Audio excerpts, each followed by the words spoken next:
نحمده ونصلي ونسلم على رسوله الكريم السلام علیکم ورحمۃ اللہ وبرکاتہ۔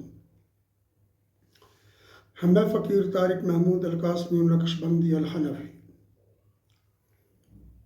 اس دور میں نام نہاد علماء جو اس یوٹیوب کی وجہ سے آج آپ کو ہر جگہ ملیں گے، اور ان پر کسی کا چیک بھی نہیں ہے کہ کس نے کہاں سے پڑھا ہے۔ کوئی علمی کتابی ہے، کوئی عذابی ہے، جہنمی عذابی ہے، کوئی کچھ ہے، کوئی کچھ ہے۔ کچھ پتہ نہیں چلتا کہ چوچوں کے مربع میں کتنے چوچے پڑے ہوئے ہیں، اور یہ چوچے کہاں کہاں سے آئے ہیں۔ کوئی دعویٰ کر رہا ہے وہ امریکہ سے آیا ہے، کینیڈا سے آیا ہے، وہاں پر اس نے تعلیم حاصل کی اور آ کے پڑھا کیا رہا ہے قرآن۔ کوئی سائیکالوجسٹ ہے، کوئی انجینئر ہے، کوئی ڈاکٹر ہے، لیکن کوئی بھی ایسا شخص سمجھ میں نہیں آتا کہ جس نے قرآن کی اور حدیث کی باقاعدہ تعلیم حاصل کی ہو اور پھر آ کر وہ بیٹھا ہو۔ شرک شرک، توحید توحید کے نئے سے نئے فتوے آتے چلے جا رہے ہیں۔ آج میں توحید اور شرک کے حوالے ہی سے گفتگو کروں گا اور اسی پر ویڈیو بنا رہا ہوں۔ اہل سنت والجماعت اس وقت دنیا کی واحد جماعت ہے۔ نبی علیہ السلام مبارک کی جو حدیث ہے اس کے مطابق کہ وہ ہمیشہ قیامت تک حق پر ڈٹی رہے گی اور اس کو کوئی بھی نقصان نہیں پہنچا سکے گا۔ آج آپ دیکھیں کہ سارے لوگ مل کر ایک جماعت کی جو ہے تو تذلیل بھی کر رہے ہیں، تحقیر بھی کر رہے ہیں، توہین بھی کر رہے ہیں، ان پر ہر قسم کے کفر و شرک کے فتوے بھی لگا رہے ہیں، اور وہ صرف اور صرف اہل سنت والجماعت ہے۔ پھر اگر یہ اہل سنت والجماعت اگر اتنے ہی مشرک اور بدعتی ہیں تو بھائی انجینئر صاحب اور وہابیوں، اہل حدیثوں، تم نے اپنے ساتھ اہل سنت والجماعت کا ٹائٹل کیوں لگایا ہوا ہے؟ انجینئر نے بھی لگایا ہوا اہل سنت والجماعت، ڈاٹ پتہ نہیں پاکی پی کے کام کیا کچھ لکھا ہوا ہے اس نے، اور جو اہل حدیث ہیں وہ بھی جب پروگرام کرتے ہیں سب کو پتہ کہ وہابی ہیں، اور انہوں نے آگے لگایا ہوتا ہے اہل سنت والجماعت۔ کیوں لگایا بھائی آپ نے یہ اہل سنت کا قصہ؟ سیدھا سیدھے رکھو نا، آپ تو اپنے آپ کو سلفی اور پتہ نہیں اور کیا کچھ کہتے ہو، آپ تو وہ ہو۔ اب بات یہ ہے جی کہ میں آپ کو بتاتا ہوں کہ توحید اور شرک ہے کیا چیز، اور یہ بھی آپ کو بتاؤں کہ بدترین شرک جو اس وقت کر رہا ہے وہ انجینئر محمد علی مرزا ہے، اور بدترین شرک جو کرتے ہیں اس وقت وہ یہ جماعت ہے اہل حدیث کی جنہوں نے اپنے ساتھ لگایا ہوا ہے۔ باقیوں کو تو چھوڑ دینا، جنہوں نے اپنے ساتھ اہل سنت کا ٹائٹل لگایا ہوا ہے، ان دونوں نے اسپیشلی، اور دونوں عبدالوہاب نجدی کے فالوور ہیں۔ انجینئر بھی بڑے فخر سے کہتا ہے اور یہی بڑے فخر سے کہتے ہیں۔ اچھا، عقیدہ توحید و شرک ہے کیا؟ دیکھیں، عقیدہ توحید یہ ہے کہ اللہ تعالیٰ کو اس کی ذات و صفات میں تنہا مانا جائے۔ ٹھیک، مطلب یہ کہ اللہ کی ذات جیسی کوئی ذات نہیں ہے، اور جو صفات اللہ کے پاس ہیں ویسی صفات کسی اور کے پاس نہیں ہے۔ اور شرک یہ ہے اللہ کی ذات کے ساتھ کہ اس کی عبادت میں کسی کو شریک کیا جائے، یعنی اس کو بھی وہی مقام اور درجہ دیا جائے اور پھر اس کی عبادت کی جائے، یہ شرک ہے۔ ٹھیک، دوسری ایک اور چیز ہے اس کے اندر جو بہت ہی باریک ہے توحید کو ریجیکٹ کرنے میں اور شرک کو داخل کرنے میں، جو یہ دونوں کرتے ہیں، جو اہل حدیث بھی کرتے ہیں، جنہوں نے سب سے پہلے ہم اہل سنت کو کافر کہنا شروع کیا اور مشرک کہنا شروع کیا، اور پھر ان کے ساتھ دیوبند بھی مل گیا کچھ۔ دوسرے وہ ہیں جی کہ جو اپنا یہ انجینئر محمد علی مرزا اور یہ لونڈے لپاڑے آئے ہیں، جس میں ساحل عدیم بھی ہے اور بھی لوگ آئے ہوئے ہیں جو وسیلے کا انکار کرتے ہیں اور ہر چیز کا انکار کرتے ہیں۔ اچھا، دوسری بات یہ کہ اہل حدیث یا محمد بن عبدالوہاب نجدی، ان کو آئے ہوئے 150-200 سال ہوئے ہیں صرف ان کے اس فرقے کو، یہ بھی سمجھ لیں، اور ہم نبی علیہ السلام کے دور سے ہیں۔ اب آئیں جی، اللہ کی ذات و صفات کو مخلوق خدا سے تشبیہ دینا، یا اللہ کریم میں ان صفات و حوادث کو تسلیم کرنا جو کہ اس کی مخلوق میں ہے، یہ بدترین شرک ہے اور اللہ کی توحید سے انکار ہے۔ اس چیز کو میں آپ کو سمجھاتا ہوں جی۔ دیکھیں، اللہ تعالیٰ ذات حوادث نہیں ہے، محل حوادث نہیں ہے۔ ایک مسئلہ یہ چلتا ہے آج کل کہ اللہ تعالیٰ کائنات کے اندر ہے، کائنات سے باہر ہے۔ پہلے تو یہ سوال باطل ہے، ٹھیک؟ محل حوادث کا مطلب پہلے سمجھ لیں۔ لیکن جس طرح میں ہوں نا، آپ ہیں اور لوگ ہیں، محل حوادث یہ ہے، حدث حوادث۔ حدث کہتے ہیں کسی نئی چیز کے پیدا ہونے کو، ٹھیک ہے؟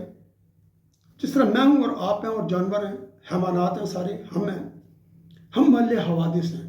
ہر آن ہمارے اندر مختلف نئی چیزیں پیدا ہوتی رہتی ہیں۔ مثلا ہم لمحے میں خوش ہوتے ہیں، لمحے میں خفا ہو جاتی ہیں، لمحے میں ہمیں اگلے لمحے بھوک لگ جاتی ہے، پھر جب کھانا کھاتے ہیں بھر جاتے ہیں۔ اب ہمارے جسم کے اندر حوادث کا ایک مسلسل تسلسل چل رہا ہے۔ حوادث آپ کے اندر کام پیدا ہونے مختلف قسم کی، آپ کی مختلف قسم کی جو طباعیں ہیں ان کے اندر تبدیلیاں آنی وقتاً فوقتاً، یہ محل حوادث ہیں۔ اللہ تعالیٰ اس طرح نہیں ہے۔ اب انہوں نے ایک مسئلہ بھی نکالا ہوا کہ اللہ کائنات کے اندر ہے یا باہر ہے۔ پھر یہ جو وہابیاں ہیں اور یہ جو انجینئر محمد علی مرزا ہے، جو اب جتنے بھی عبدالوہاب نجدی کے پیروکار ہیں اور ابن تیمیہ کے، ان کا یہی عقیدہ ہے۔ وہ اللہ تعالیٰ کو عرش پر بیٹھا ہوا مانتے ہیں، وہ اللہ تعالیٰ کو منتقل ہونا مانتے ہیں ایک جگہ سے دوسری جگہ۔ وہ اس طریقے سے بہت ساری ایسی چیزیں ہیں جو میں بھی آپ کو آگے چل کے بتاتا ہوں۔ اب اللہ کی ذات، پہلے اس جگہ پر اس چیز کو سمجھ لیں کہ کائنات سے باہر ہے اللہ کے، کائنات سے اندر ہے۔ جب کچھ نہیں تھا، اللہ تعالیٰ کی ذات بابرکت موجود تھی، اپنی ان تمام صفات کے ساتھ جو اس کی ذاتی ہیں، ذاتی 7 صفات ہیں اللہ تعالیٰ کی، جس کے ساتھ ایک ذات کا وجود ہوتا ہے۔ ان کے بغیر وہ ذات کامل، اکمل، مکمل، جامع، نور الہدیٰ نہیں ہو سکتی۔ اللہ کی ذات بہت بہت بلند درجے کے اندر جو ہے تو کمالات کے ساتھ متصف ہے، ٹھیک ہے نا جی؟ اب آپ اس کو ذرا غور سے سنیے۔ تو جب اللہ تعالیٰ کی ذات، یہ تو وہ 7 صفات ہو گئی جو کہ جس سے ذات اللہ تعالیٰ کی قائم ہے، اور اللہ تعالیٰ جس کے ساتھ ان کی ذات کا وجود ہے۔ زندگی، حیات، سمع، بصر، ارادہ، علم، قدرت، ٹھیک ہے جی؟ جو اللہ کی ذات کو، یہ ذاتی صفات ہیں اللہ کی، ٹھیک ہے؟ یہ جب کچھ بھی نہیں تھا تب بھی ان صفات کے ساتھ اللہ تعالیٰ مختلف امور کو انجام دیا کرتے تھے جو ان کی شان کے لائق ہے۔ اس کے علاوہ اللہ تعالیٰ کے ساتھ جو ہے نا زائد صفات ہیں، صفات فعلیہ ہیں، جن کے ذریعے مختلف امور اللہ تعالیٰ انجام دیتے ہیں۔ مثلا رزق، خالق ہونا، رازق ہونا، ستار ہونا، ٹھیک ہے نا جی؟ معاف کرنے والا ہونا، اور صبر والا ہونا، شکور، قدردان ہونا، اس طرح رحمان، رحیم، یہ تمام صفات بھی اللہ تعالیٰ کے ساتھ تھی۔ جب کوئی نہیں تھا، اللہ تعالیٰ کے ساتھ یہ ساری کی ساری صفات تھیں، ٹھیک؟ اور اللہ تعالیٰ کی ذاتی صفات بھی ان کے ساتھ تھی، اور اللہ تعالیٰ اسی طریقے سے موجود تھے۔ اس لیے کہتے ہیں الان کما کان، آج بھی اللہ اسی طرح ہیں جس طرح وہ ازل میں تھے جب کائنات نہیں بنائی تھی، اس طرح جو اللہ کی ذات اقدس تھی آج بھی اسی طرح ہے۔ اچھا، اب انہوں نے کیا کیا؟ یہ وہ چیز ہوگی نا جس کو میں نے آپ کو بتایا کہ اللہ تعالیٰ کی ذات اور صفات، اب ان صفات کے ساتھ اللہ اور ذات کی ذاتی اور فعلی صفات کے ساتھ موجود تھے۔ اب یہ جو رب کریم کی صفات ہیں اور یہ جو ذات ہے، جب موجود تھی اور کائنات نہیں تھی بنی، اس وقت اللہ کہاں تھے؟ جب اللہ نے کائنات بنائی تو اب کہتے ہو کہ آپ اللہ کائنات کے اندر ہے یا کائنات سے باہر ہے، ٹھیک ہے؟ اگر آپ اللہ تعالیٰ کو کائنات سے باہر تسلیم کرتے ہو تو بھی غلط، اندر تسلیم کرتے ہو تو بھی غلط، کیونکہ دونوں صورتوں میں اللہ تعالیٰ کا حرکت پانا یا کسی حادثے کا اللہ تعالیٰ کی ذات اقدس کے اندر وقوع پذیر ہونا پایا جاتا ہے، اور جبکہ اللہ تعالیٰ کی ذات ایسی نہیں ہے. کیونکہ اگر آپ کہتے ہو کہ اللہ تعالیٰ کائنات کے اندر آ گئے تو یہ کفر و شرک اور بدترین جو ہے تو اللہ تعالیٰ کی ذات کی توہین ہے. کیونکہ اللہ تعالیٰ جو ہے نا تو کائنات کو بنا رہے تھے اور کائنات کے اندر آ کے محدود ہو گئے. اللہ کی ذات لامحدود ہے، وہ کسی بھی طریقے پر اس میں نہیں آ سکتی. نہ اللہ تعالیٰ کی ذات کوئی حرکت کرتی ہے، نہ اس کے اندر کوئی جو ہے نا فعل وقوع پذیر ہوتا ہے. تو اللہ تعالیٰ کی ذات جیسے تھی ویسے ہی اب بھی ہے انہی صفات کے ساتھ. تو اللہ تعالیٰ اسی جگہ پر تھے جس جگہ پر کائنات بنانے سے پہلے تھے، وہاں سے وہ کہیں اور جگہ اللہ نے نہیں بدلی. اب وہ جگہ کیسی ہے کیسی نہیں ہے، کس طرح ہے کس طرح نہیں ہے، ہم جگہ کا لفظ اس لیے یوز کر رہے ہیں کہ ہمیں اس کو ایکسپلین کرنے کے لیے ہمارے پاس کوئی لفظ نہیں ہے. ورنہ جگہ وجود یہ اللہ تعالیٰ کی جناب میں ان لفظوں کی کوئی گنجائش نہیں ہے. اللہ کسی جگہ کا محتاج نہیں ہے، اللہ تعالیٰ کسی ایسی کوئی چیز نہیں ہے. اب آئیں جی آگے. تو اللہ تعالیٰ کی ذات کا یہ مسئلہ تو حل ہو گیا کہ نہ وہ کائنات سے باہر ہے نہ کائنات کے اندر ہے، وہ جیسا تھا ویسا ہی ہے. کائنات ایک مخلوق ہے اور وہ اس مخلوق کو کنٹرول کر رہا ہے اپنی شان کے لائق. الف لام میم کاف ہا یا عین صاد یا سین، ٹھیک ہے جی، ہا میم عین سین قاف، یہ تمام حروف مقطعات ہیں، یہ متشابہات میں سے ہے. اس طرح الرحمن علی العرش استوى سورہ طٰہٰ آیت نمبر 5، یہ متشابہات میں سے ہے. ٹھیک ہے جی.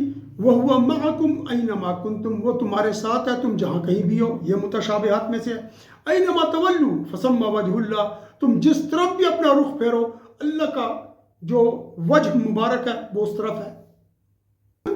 تو میں وجہ کا معنی نہیں کر رہا چہرے کے ساتھ، میں وجہ کا معنی وجہ ہی لے رہا ہوں. میں آگے چل کر آپ کو بھی بتاتا ہوں کہ کیا چیز ہے. اچھا یہ بھی ہو گیا. اب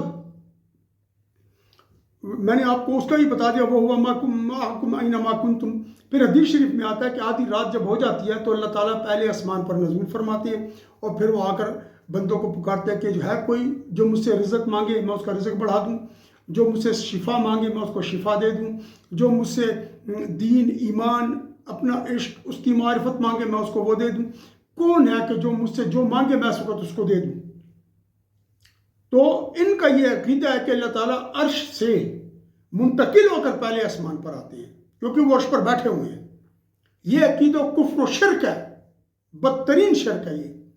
کیوں کہ یہ شرک اس معنی میں ہے کہ جو انسان کی صفات ہیں یا اس کے اور دیگر حیوانوں کی صفات ہیں، حرکت کرنا، کھانا پینا، اس طرح کسی جگہ بیٹھ جانا، کسی جگہ سے کھڑے ہو کر دوسری جگہ چلے جانا اور محل حوادث ہونا، یہ چیز انہوں نے اللہ میں ثابت کی ہوئی ہے. تو جب اللہ میں یہ چیز ثابت ہو گئی تو یہ بدترین شرک ہے، کیونکہ آپ نے اپنی صفات کے ساتھ اللہ کی صفات کو جو بالکل بے مثل و بے مثال ہے آپ نے اس کو اپنے ساتھ شریک کر لیا ان صفات میں. تو یہ شرک ہے. یہ انجینئر محمد علی مرزا کہتا ہے کہ اللہ تعالیٰ باتھ روم میں بھی ہمارے ساتھ ہے جو اس کی شان کے لائق ہے. اللہ تعالیٰ کی ایسی کوئی شان نہیں ہے کہ وہ حرکت کر کے دنیا کے اندر آئے اور پھر ہمارے گھر میں آئے اور پھر ہمارے باتھ روم میں ہمارے ساتھ ہو. اللہ کی ایسی کوئی شان نہیں ہے، اللہ کی ایسی کوئی صفت نہیں ہے. اب یہ بات آپ کی سمجھ میں آ گئی تو آئیں اب میں آپ کو بتاتا ہوں آگے چل کر کہ اس کا مطلب کیا. وہ آیات میں نے آپ کو سنا دی ہیں، ٹھیک ہے، ایک مرتبہ اور سن لیں. الرحمن علی العرش استوى سورہ طٰہٰ آیت نمبر 5. اس طرح اینما تولوا فثم وجہ اللہ، ٹھیک ہے نا. وَهُوَ مَعَكُمْ أَيْنَمَا كُنْتُمْ سورہ حدید آیت نمبر 4، ٹھیک ہے. پھر ہے ید اللہ فوق ایدیہم، اللہ کا جو ہاتھ مبارک ہے، ید مبارک ہے، وہ ان کے ہاتھ کے اوپر ہے. وَمَا رَمَيْتَ إِذْ رَمَيْتَ وَلَكِنَّ اللَّهَ رَمَى، جب آپ نے وہ خاک پھینکی جو آپ نے پھینکی، وہ آپ نے نہیں پھینکی تھی لیکن وہ اللہ کریم نے پھینکی تھی، ٹھیک ہے. اور آدھی رات والا تو میں نے آپ کو بتا دیا، مشکات میں بھی ہے، بخاری مسلم میں بھی یہ حدیث موجود ہے. اب میں آپ کو کچھ چیزیں بتاتا ہوں. نمبر 1 یہ کہ قرآن میں 2 قسم کی آیات موجود ہیں. قرآن میں 2 قسم کی آیات موجود ہیں. ایک آیت جو ہے جو آیات ہیں وہ محکمات ہیں اور جو دوسری ہے وہ متشابہات ہیں.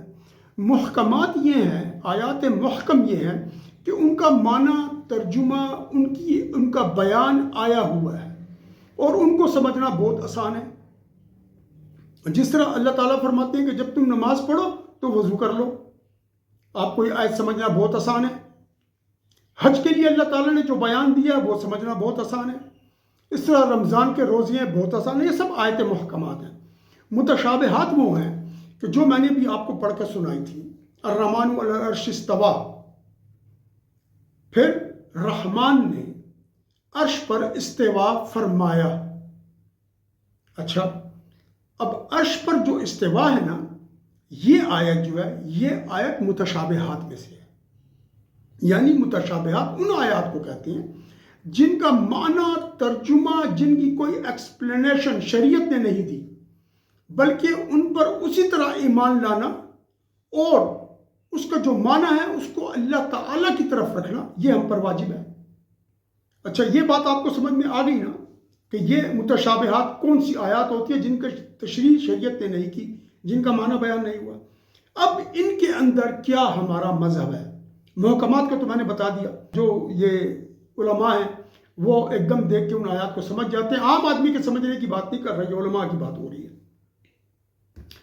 اس کے اندر دو مسالک ہیں ہمارے آیات متشابہات میں، ایک کو تفویض کہتی ہیں اور ایک کو تعویل کہتی ہیں۔ جو علماء متقدمین ہیں، امام اعظم ابو حنیفہ علیہ رحمہ، امام احمد بن حنبل، امام مالک، امام شافعی، ان کا مسلک یہ ہے کہ ان پر ایمان لائیں گے اور اس کا جو معنی اور مراد ہے اس کو اسی طرح چھوڑ دیں گے۔ مثلا الرحمن علی العرش استوا، پھر جو اللہ تعالیٰ ہیں انہوں نے، رحمان نے عرش پر استوا فرمایا۔ اس کے بارے میں امام مالک فرماتے ہیں الاستوا معلوم، استوا ہمیں معلوم ہے کہ اللہ تعالیٰ نے عرش پر استوا فرمایا۔ تو انہوں نے استوا کو معلوم بتایا کیونکہ قرآن میں آیا ہے نا، الرحمن علی العرش استوا، تو ہمیں معلوم ہو گیا استوا ہے۔ استوا ہے کیا چیز، اس کا کوئی معنی نہیں کیا، استوا کو استوا کے ساتھ کیا، کیونکہ اب یہ میں تفویض کا معنی اس طریقے پر بیان کر رہا ہوں۔ والکیف غیر معقول، اور وہ جو استوا ہے اس کی کیفیت کیسی ہے، وہ کس طرز پر ہے، اس کا معنی کیا ہے، یہ معقول نہیں ہو سکتا۔ والایمان بہ واجب، کیونکہ ایمان اس پر لانا واجب ہے، اس لیے کہ قرآن کی آیت ہے اور علم یقینی دے رہی ہے۔ وہ سوال عنہ بدعت، کیونکہ اس سے سوال کرنا بدعت ہے کہ اللہ تعالیٰ نے کس طرح استوا فرمایا، کیا طریقہ کار ہے، اس کی کیفیت کیا ہے، تو یہ بدعت ہے۔ بدعت کیوں ہے؟ اس لیے کہ یہ اس مراد کو معلوم کرنا ہے کہ وہ کیفیت کیا ہے۔ تو وہ جب آپ معلوم کرنے کی کوشش کریں گے تو اس کو آپ کفر کی بہت ساری سیڑھیاں پلان جائیں گے۔ اب اس جگہ پر تفویض کا مسلک ہے متقدمین علماء کا کہ اس پر ہم ایمان لائیں گے اور اس کا جو معنی اور جو مراد ہے وہ ہم اللہ تعالیٰ کی ذات پر چھوڑ دیں گے۔ یعنی ہم استوا پر ایمان لاتے ہیں اس حال میں کہ ہم اس کے معنی کو، اس کی کیفیت کو اور جو اس سے مراد ہے وہ اللہ تعالیٰ کے حضور میں ان کی ذات بابرکت پر چھوڑ دیتے ہیں۔ یعنی ہم ایمان لاتے ہیں استوا کے اوپر اس حال میں کہ ہم اس کی کیفیت اور معنی کو نہیں ٹچ کرتے، بلکہ اس کو اللہ تعالیٰ کی ذات پر چھوڑ دیتے ہیں کہ جو بھی اس کا معنی ہے، اللہ کی جو معنی مراد ہے اللہ کا، ہم اسی معنی مراد پر اس پر ایمان لاتے ہیں۔ اب وہ معنی مراد اللہ کو پتہ ہے، لیکن ہم نے کہہ دیا کہ اللہ جو آپ کا معنی مراد ہے ہم اس پر ایمان لے کر آتے ہیں۔ اب یہ اتنی چیزیں اللہ تعالیٰ میں، یہ انجینئر محمد علی مرزا اور اہل حدیث ثابت کرتے ہیں کہ اللہ تعالیٰ رات کو آسمان پر آ جاتے ہیں عرش سے، اور وہ اس کو حرکت مانتے ہیں۔ اللہ تعالیٰ نہ حرکت کرتے ہیں، نہ کسی جگہ سے ہلتے ہیں، نہ کہیں آتے ہیں، نہ کہیں جاتے ہیں۔ اللہ تعالیٰ جیسے تھے ویسے اب بھی ہیں، ان میں کوئی تغیر و تبدل نہیں ہے۔ یہ توحید کا اصل مفہوم اور شرک سے بچنے کا اصل راستہ ہے۔ لیکن جب آپ کہتے ہیں کہ اللہ تعالیٰ تو پہلے آسمان پر آتا ہے اور حرکت کے ساتھ آتا ہے، اور اس طرح حرکت ہے وہ کہ جس وقت اللہ تعالیٰ عرش سے پہلے آسمان پر آتا ہے تو اللہ تعالیٰ کا وجود عرش کے ساتھ بھی منسلک ہوتا ہے اور پہلے آسمان کے ساتھ بھی ہوتا ہے۔ اس میں امتداد بھی پیدا کر دیا، کھچاؤ بھی پیدا کر دیا ظالموں نے۔ اور جس طرح انجینئر کہتا ہے کہ باتھ روم میں اپنی شان کے لائق ہوتا ہے، تو اللہ تعالیٰ کو اتنی تنگ جگہ پر لا کر محدود بھی کر دیا اور دنیا میں بھی لے آئے۔ یہ سب کفر و شرک ہے۔ اب میں آپ کو ایک فارمولہ دیتا ہوں، ایسا فارمولہ کہ جب بھی کوئی ایسی بات ہے تو آپ اس فارمولے کو اپلائی کریں گے، اور جب آپ وہ فارمولہ اپلائی کریں گے تو بس معاملات جو ہے تو سلجھ جائیں گے۔ اچھا، پہلے اس سے پہلے میں جو ہوں نا پہلے فارمولہ دیتا ہوں، پھر ان متشابہ آیات کی تھوڑی تھوڑی ایکسپلیشن کر کے اس فارمولے کے ساتھ ایڈجسٹ کرتا ہوں۔ فارمولہ یہ ہے، سورۃ الشعراء میں ہے یہ، اعوذ باللہ من الشیطان الرجیم، لیس کمثلہ شیء وہو السمیع البصیر، اللہ کی مثل کوئی شے نہیں ہے اور وہ سننے والا اور دیکھنے والا ہے۔ اب دیکھیں آپ، اچھا اب جتنی بھی چیزیں انہوں نے بتائی ہیں نا کہ اللہ تعالیٰ عرش پر بیٹھا ہوا ہے اور وہاں سے وہ پہلے آسمان پر آتا ہے، میں اس کرسی پر بیٹھا ہوں نا، اب آپ تصور کریں اللہ تعالیٰ اس طرح بیٹھے ہیں، لیس کمثلہ شیء، اللہ کی مثل کوئی شے نہیں ہے، تو میں تو اللہ کی مثل بن گیا پھر کہ اگر اللہ اس طرح بیٹھے ہیں تو ریجیکٹ ہو گیا، فارمولے میں ہم نے ویلیو پٹ کی، ریجیکٹ ہو گئی کہ نہیں اللہ ایسے نہیں ہے، کیونکہ اللہ کہہ رہے ہیں کہ میری مثل کوئی نہیں ہے، تو میں جس طرح بیٹھا ہوں اللہ تعالیٰ اس طرح نہیں بیٹھے۔ تو عرش پر جو استوا ہے اسی جگہ پر آ گیا کہ ہمارا اس پر ایمان ہے، جو اللہ کی مراد ہے اس کے مطابق۔ پھر اللہ تعالیٰ نے فرمایا للہ المشرق والمغرب فینما تولوا فثم وجہ اللہ، تم جس طرف بھی منہ پھیرو گے، وجہ پھیرو گے، تم رخ جس طرف بھی کرو گے تم اللہ کی وجہ کریم کو وہاں پاؤ گے۔ سورۃ البقرہ آیت نمبر 115۔ اب میں ادھر بھی دیکھتا ہوں، میں ادھر بھی ہوتا ہوں، میں وہاں بھی جا سکتا ہوں، میں وہاں بھی جا سکتا ہوں، تو اگر اللہ تعالیٰ ایک جگہ پر ہیں، کہیں پر بھی ہیں، ہم جدھر بھی چہرہ پھیریں گے اللہ تعالیٰ کا ذات وجہ مبارک وہاں پر ہو، تو مجھ میں اور اس ذات میں کیا فرق رہ گیا؟ کیونکہ میں کبھی ادھر کبھی ادھر کبھی ادھر کبھی ادھر، اب اس کو فٹ کریں اس جگہ پر لیسا کمثلہ شیء، اور میں تو ہر جگہ پر متحرک رہتا ہوں، کبھی ادھر ہوتا ہوں کبھی ادھر ہوتا ہوں، تو اللہ تعالیٰ کی ذات میں حرکت اور حوادث نہیں ہے، لہذا پھر یہ فارمولے نے بتایا کہ اللہ کی ذات جیسے کائنات بنانے سے پہلے تھی ویسے ہی آج بھی ہے، اور اس میں کوئی تغیر و تبدل نہیں ہوا، ٹھیک ہے نا۔ پھر ید ہے، اللہ تعالیٰ کا قرآن میں آیا، پنڈلی کا ذکر آیا اللہ تعالیٰ کا قرآن میں، اللہ تعالیٰ نے ان کا نام لیا، پھر یہ تمام چیزیں موجود ہیں۔ کیا اس سے آپ یہ مراد دیتے ہیں کہ اللہ تعالیٰ کے ہاتھ اور پاؤں ہیں؟ نعوذ باللہ، نہیں، اللہ تعالیٰ کے ہاتھ پاؤں نہیں ہیں، ید سے مراد ہوا ہے جو اللہ نے لی ہے، ہم اس میں تعویل بھی نہیں کرتے نا، تعویل بھی ہم نہیں کرتے، جو متاخر ہیں وہ تعویل کرتے ہیں کہ ید سے مراد نعمت ہے، قدرت ہے، ان چیزوں سے، کیونکہ جب یہ عجم وغیرہ اسلام میں داخل ہوئے تو ان کو سمجھانے کے لیے پھر متاخرین علماء نے یہ تعویلات کی ہیں اس میں۔ اچھا اب یہ چیز سمجھ میں آ گئی آپ کو؟ اب ہم جس طریقے پر چل رہے ہیں نا، زیارت پر جاتے ہیں، ادھر جا کر دعا کرتے ہیں، شرک کر دیا تم لوگوں نے، اور بھائی ہم تو شرک کر ہی نہیں رہے، اگر ہم زیارت پر گئے ہیں تو 24 گھنٹے میں نہیں بلکہ مہینوں میں کسی ایک دن جاتے ہیں، تم تو ہر لمحہ اللہ کے ساتھ شرک کر رہے ہو، اس کی بے ادبی اور اس کی توہین کر رہے ہو، اس کی ذات کو محل حوادث بنایا ہوا تم اہل حدیث نے اور انجینئر محمد علی مرزا نے اور ساحل الدین نے۔ ہم جب وہاں جا کر دعا کرتے ہیں تو اس کی میں ایک آیت پیش کرتا ہوں، پھر اس کو میں بیان کر کے تو وائنڈ اپ کرتے ہیں۔ آیت مبارک یہ ہے کہ اللہ تعالیٰ کی ذات مبارک نے فرمایا وَمَا رَمَيْتَ إِذْ رَمَيْتَ وَلَكِنَّ اللَّهَ رَمَى، اے میرے حبیب، وہ جو آپ نے مٹھی بھر کنکریاں پھینکی تھیں کفار کی طرح، وہ آپ نے نہیں تھی پھینکی، وہ ہم نے پھینکی تھی۔ یہ سورۃ الفتح کی آیت مبارک ہے، ٹھیک ہے جی، سورۃ الفتح میں اس کا ذکر ہے۔ جنگ بدر میں جب لڑائی شروع ہوئی تو نبی علیہ السلام مبارک نے، کیونکہ صحابہ بہت کم تھے، تو ایک مٹھی لی کنکریوں کی اور شاہت الوجوہ کہہ کر کفار کی طرف پھینک دی۔ اللہ نے اپنے قدرت کاملہ سے تمام کفاروں کی آنکھوں میں جو ہے نا ایک ایسی برق اور چمک پیدا کر دی کہ ان کی آنکھیں دھندلا گئی، ان کو کچھ سمجھ نہ آیا کیا ہوا، اور مسلمانوں نے گرفتار کرنا بھی شروع کر دیا اور ان کو قتل کرنا بھی شروع کر دیا۔ صحابہ اکرام رضوان اللہ تعالیٰ علیہم اجمعین نے، یہ اس آیت کا مطلب ہے، یعنی اللہ تعالیٰ نے نبی علیہ السلام کے فعل کو اپنی ذات کے ساتھ منسوب کر دیا۔ کیا مطلب؟ مطلب یہ کہ نبی پاک صلی اللہ علیہ وسلم نے جو کنکریاں پھینکی تھی اصل میں پھینکی تو نبی علیہ السلام نے تھی، اللہ نے تھوڑی سی پھینکی، لیکن اللہ نے ان کو اپنے اس طرف منسوب کیا۔ کیوں؟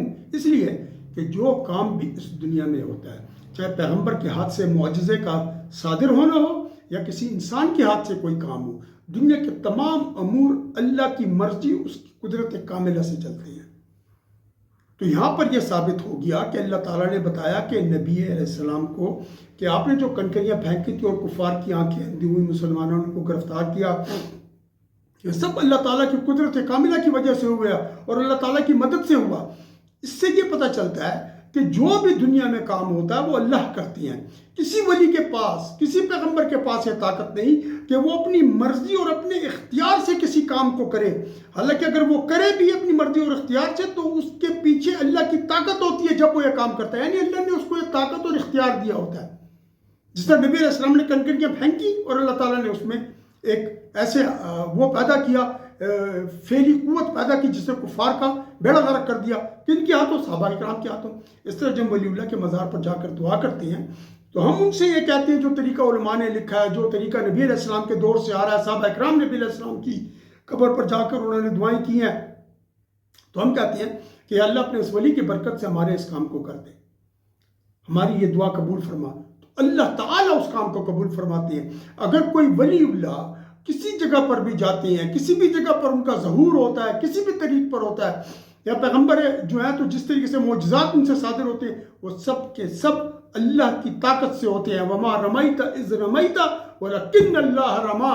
جو آپ نے خاک پھینکی تھی وہ آپ نے نہیں، وہ ہم نے پھینکی تھی. اس سے یہ پتہ لگتا ہے کہ ہر کام کے پیچھے جو ہم کہتے ہیں نا کہ جی وہ جو انجینئر جس کا مذاق اڑاتا ہے کہ بھائی وہ تو کہتے ہیں کہ پیچھے تو اللہ ہی ہے. ہاں پیچھے اللہ ہی ہے.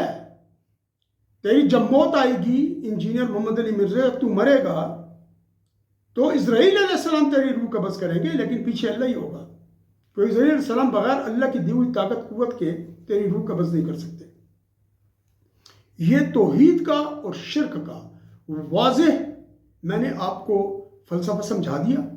اللہ تعالیٰ کی جب بھی آپ کے ذہن میں کوئی اس طرح کی تصور آئے کہ اللہ ایسے ہوں گے، اللہ ایسے ہوں گے، اسی وقت اس آیت کو اپنے ذہن میں لائے، لیس کمثلہ شیء وہو السمیع البصیر. اللہ کی مثل کوئی شے نہیں ہے. تو بس سب کچھ ختم ہو گیا. اللہ بے مثل و بے مثال ہے. وَلَهُ الْمَثَلُ الْأَعْلَى. اللہ کے لیے انتہائی بلند مثال ہے. تو اللہ کی جو بلند مثال ہے نا، اللہ اپنی مثال آپ ہے اور کوئی مثال ہی نہیں ہے. لہٰذا اللہ تعالیٰ نہ تو عرش پر بیٹھے ہوئے ہیں. ہاں ہمارا یہ ایمان ہے کہ اللہ نے عرش پر استوا فرمایا ہے، اس پر ہمارا ایمان ہے. اور جو انہوں نے استوا فرمایا اس کی کیفیت اور جس طریقے سے بھی اللہ کی مراد ہے وہ ہم اللہ تعالیٰ تک ان کے سپرد کرتے ہیں اور اس پر ہمارا ایمان ہے. اس طرح باقی صفات کے ساتھ بھی ہم اسی طریقے سے ہیں. اور اللہ تعالیٰ میں نہ کوئی تبدیلی واقع ہوتی ہے اور نہ اللہ تعالیٰ میں کسی قسم کی کوئی جو ہے تو حوادث یا مختلف صفات نئی پیدا ہوتی ہیں اور پرانی ختم ہوتی ہیں. ایسا نہیں ہوتا. اللہ تعالیٰ اپنی تمام صفات کے ساتھ روز ازل موجود تھے اور آج بھی موجود ہیں. اور جب قیامت آئے گی اللہ کل دنیا کو تباہ برباد کر دیں گے اور ساری مخلوق مر جائے گی. صرف اللہ کی ذات وحدہ لا شریک حی القیوم قائم اور زندہ ہوگا اپنی تمام صفات کے ساتھ. جس طرح روز ازل تھا اسی طریقے سے ہوگا. اللہ تعالیٰ آپ کو اور ہمیں عشق رسول پاک صلی اللہ علیہ وسلم اور احترام رب کریم اور انبیاء علیہ السلام اولیاء کرام عطا فرمائے. وآخر دعوانا ان الحمد للہ رب العالمین وصلی اللہ تعالی علی خیر خلقہ ونور عرشہ محمد وعلی آلہ وصحبہ اجمعین برحمتک یا ارحم الراحمین.